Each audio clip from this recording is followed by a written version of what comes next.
안녕하십니까, 골통의사 윤재웅입니다. 오늘 여러분들께는 굉장히 무겁고 어려운 내용을 여러분들께 한번 말씀을 드려보겠습니다. 어떤 분들은 너무 좋은 치료다, 어떤 분들은 효과 하나도 없다, 비싸기만 하다, 막 이런 얘기들이 막 무지하게 많습니다. 그래서 이제 여러분들께 오늘하고 다음 주에 걸쳐서 줄기세포 치료의 모든 것에 대해서 한번 제가 말씀을 드려보도록 하겠습니다. 줄기세포 치료, 정말 진짜 말도 많고 탈도 많은 치료입니다. 진짜 여러분들 그냥 주위에 막 요즘에 그냥 계속 뭐 줄기세포, 뭐 어디 가면 막 병원에 맨날 줄기세포 붙어있고 맨날 그러잖아요. 첫 번째는요, 그럼 줄기세포가 왜 관심이 많냐? 요거에 대해서 한번 말씀을 드려볼게요. 항상 요즘에 방송을 보면요, 하는 말들이 있어요. 그냥 이제 천편일률입니다. 도대체 이건 바뀌어지지도 않아요. 연골은 신경혈관이 없어서 재생도 안 되고 망가질 때까지 통증도 잘 못 느낀다. 이게 맞긴 맞아요. 근데 이렇게 스스로 재생할 수 없는 연골을 우리 몸에 있는 자가줄기세포나 타가줄기세포를 통해서 손상된 연골의 재생을 돕는다라고 하니까 사람들이 관심이 많은 거죠. 그렇지 않으면 다 다듬어 내버리거나 다 잘라내버리거나 아니면 참다가 인공관절을 그냥 참다가 하는 방법밖에 없는데, 역으로 살리는 개념의 치료이기 때문에 관심이 많은 겁니다. 그러면 도대체 줄기세포가 뭐냐? 줄기세포, 진짜 참 말이 많습니다. 피부도 떨어져 나가고 간도 망가지게 되고 혈액도 뭐 어디서 없어지게 되고 다 없어지잖아요. 그러면 피부가 이게 탈락이 되면 어디선가 만들어줘야 되는 거 아닙니까? 마찬가지로 혈액이 없어지게 되면 걔도 만들어줘야 되잖아요. 그렇지 않으면 우리가 헌혈을 하거나 뭐 이래가지고 한참 빠지고 나면 양은 계속 줄어들어야 되는 거 아니에요. 그렇기 때문에 이런 부분에 대해서 만들어주는 부분이 분명히 존재를 할 거란 말이죠. 이거를 만들어주는 분화가 안 된 씨앗이 되는 세포를 갖다가 줄기세포라고 합니다. 그러니까 줄기세포는 그 씨앗을 말하는 거고요. 이 씨앗을 뽑아가지고 자라게 만들어주는 게 줄기세포 치료가 되는 거예요. 이해 가나요? 아직까지는 이해가 가야 됩니다. 굿라이프 구독자라고 하면 이것까지도 아이씨 이해 안 돼, 돌려, 이러면 안 됩니다. 이제부터가 더 어렵습니다. 줄기세포 종류가 있나요? 두 가지가 있습니다. 크게 배아줄기세포, 차단 돌려, 배아줄기세포가 뭐냐면요, 정자와 난자가 만납니다. 아버님과 어머님이 열심히 노력을 해서 만납니다. 그러면 수정란이라는 게 생기죠. 여기까지는 이름을 들어봤습니다. 아까 제가 씨앗을 뽑아낸다고 그랬잖아요. 그 씨앗을 여기에서 뽑아내는 것이 배아줄기세포라고 얘기합니다. 여기에는요, 연골도 만들 수 있고 심장도 만들 수가 있고 근육도 만들 수가 있고 수많은 세포를 만들 수 있는 게 그 수정란 안에 들어있어요. 근데 이제 문제는요, 이 세포가 너무 어리고 미성숙하기 때문에 럭비공처럼 어디로 튈지를 모르는 거예요. 분화 능력은 좋은데, 예를 들면요, 유치원생이 있습니다. 유치원생. 이 유치원생은 자라가지고 문과, 예를 들면 뭐 언어학자가 될 수도 있고요. 이과, 뭐 있을까요? 이과에는 뭐 공대생도 될 수가 있고요. 뭐 잘못된 길로 빠지면 뭐 나쁜 사람이 될 수도 있겠죠. 이제 그런 식으로 이제 여러 개로 빠질 수가 있습니다. 이것도 마찬가지예요. 잘못될 경우에는 암으로 진행될 위험성도 존재를 하는 거예요. 이래서 문제가 되는 거예요. 또 하나, 수정란이라는 건요, 어떻게 보면 하나의 생명이잖아요. 그렇기 때문에 윤리적인 부분에서 문제가 됩니다. 그래서 이거를 허가를 해줄 때 제한사항이 되는 거죠. 그런데 최근에는요, 조심스러운 범위 내에서 연구가 진행이 되는 것으로 알고 있고요. 중요한 거는 능력은 뛰어나지만 위험성이 있기 때문에 조심해야 하는 줄기세포다가 결론이 될 것 같아요. 배아줄기세포에 있는 단점들이 있잖아요.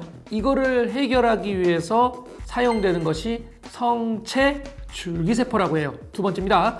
이게 지금 뭐냐면, 아까는 수정란이었잖아요. 지금 이 성체줄기세포는 다 자란 사람의 몸속에 어디에서 씨앗을 뽑아내요. 이게 연골에서 뽑아낼 수도 있고 간에서 뽑아낼 수도 있고 지방에서 뽑아낼 수도 있고 골수에서도 뽑아낼 수가 있어요. 간이 망가지면 간세포를 만들죠. 피부도 망가지면 새롭게 만들잖아요. 피를 만드는 세포는 또 골수 안에 있어요. 그리고 태반탯줄에 제대혈도 있어요.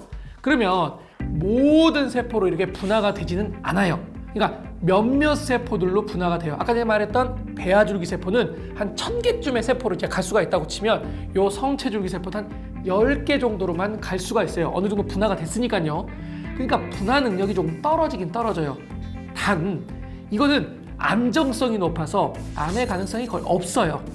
아니, 없다고 표현하면 또 좀 그렇지만 거의 없습니다. 그렇기 때문에 아까 내 유치원생은 이리 갈 수도 있고 저리 갈 수도 있고 하잖아요. 근데 얘는 고3 정도라고 보면 됩니다. 고3 정도 되면 이제 문과, 이과도 정해졌으니까 갑자기 내가 문과로 가가지고 무슨 뭐 언어학자가 될 거야 이런 안 되잖아요. 그러니까 그 정도로 어느 정도까지 분화 능력은 좀 제한이 돼 있지만 안정적이다라고 생각을 하시면 돼요. 그래서 현재까지 식약처나 이런 데서 등록이 되어 있는 건 다 여기에 해당 사항이 있고요. 그리고 이제 정형외과 영역에서는 그런 그 씨앗을 뽑아내는 것을 지방에서 뽑아내거나 골수에서 뽑아내거나 제대열 같은 것을 이용하거나 이런 세포들을 많이 이용하는 것이기 때문에 이 배아줄기 세포보다는 성체줄기 세포에 집중이 되어 있다고 생각하시면 돼요. 여기까지 잘 듣고 계시죠? 예. 이제 정형외과 영역에서 그럼 주로 사용되는 줄기세포 종류는 뭡니까? 예. 세포가 이제 수정란이 막 이렇게 분할을 하다 보면 3개로 나눠집니다. 외배엽, 내배엽, 가운데 중배엽 이렇게 있습니다. 어렵죠? 근데 이제 그 가운데 있는 중배엽이 근골격계를 만드는 세포들하고 상관이 있어요. 연골, 골, 지방, 골수 이런 것들을 만들어내는 이게 중배엽에서 다 분화된 조직들인데 이 줄기세포를 중간엽 줄기세포라고 합니다.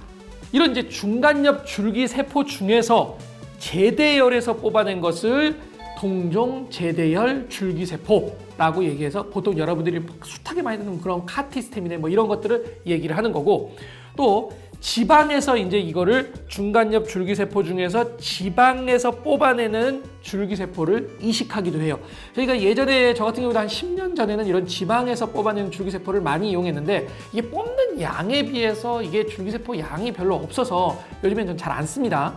그리고 또 이제 중간엽 줄기세포들 중에서 골수에서 뽑아내는 것들도 많이 사용을 하는 거죠. 아무래도 이제 골수에서 뽑아내는 것들은 이제 중간엽 줄기세포의 양이 풍부하기 때문에 굉장히 좋은데 엉덩이 뒤에서 이제 골에서 뽑아내야 되기 때문에 이제 초보가 이렇게 뽑아내기는 건 쉽지 않고요. 그건 또 이제 통증이 있다라고 하고 이제 어느 정도 이제 조금 이렇게 숙련이 돼야지 이제 그거를 뽑아내는 게 가능하고요. 최근에는 요거에 대한 연구가 가장 많이 활발하게 진행이 되어 있는 것도 사실입니다. 그리고 심근경색이나 이런 부분에 대해서는 이미 식약처에서 허가사항도 나와서 치료제도 나와 있는 걸로 제가 알고 있고요. 중요한 거는 식약처에서 규정되지 않게 이제 배양을 하는 거, 이거는 불법이 되는 거고요. 굳이 얘는 줄기세포 양이 많기 때문에 배양을 하지 않아도 양이 많아서 뽑아가지고 이렇게 집어넣어도 효과적이라고 생각이 돼요. 그리고 또 하나, 혈액에서 뽑는 경우도 있어요. 예를 뭐 PRP네 뭐 이런 것들 있잖아요. 그런 거는 이제 아무래도 뽑기가 수월하니까 많이 쓰죠. 제가 지금 요런 거, 그러니까 중간엽 줄기세포에 해당하는 것들이 굉장히 많다고 그랬잖아요. 그러니까 그런 부분에 대해서가 이제 정형외과 영역에서 줄기세포라고 하는 것들이거든요. 오늘 제가 지금 여러분들께는요, 줄기세포에 대해서 전체적으로 얘기를 했어요. 도대체 줄기세포라는 말이 굉장히 많은데 이 줄기세포가 도대체 뭐냐?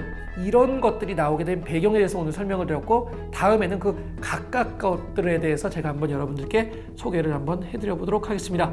지금까지 골통의사 윤재영이었습니다. 감사합니다.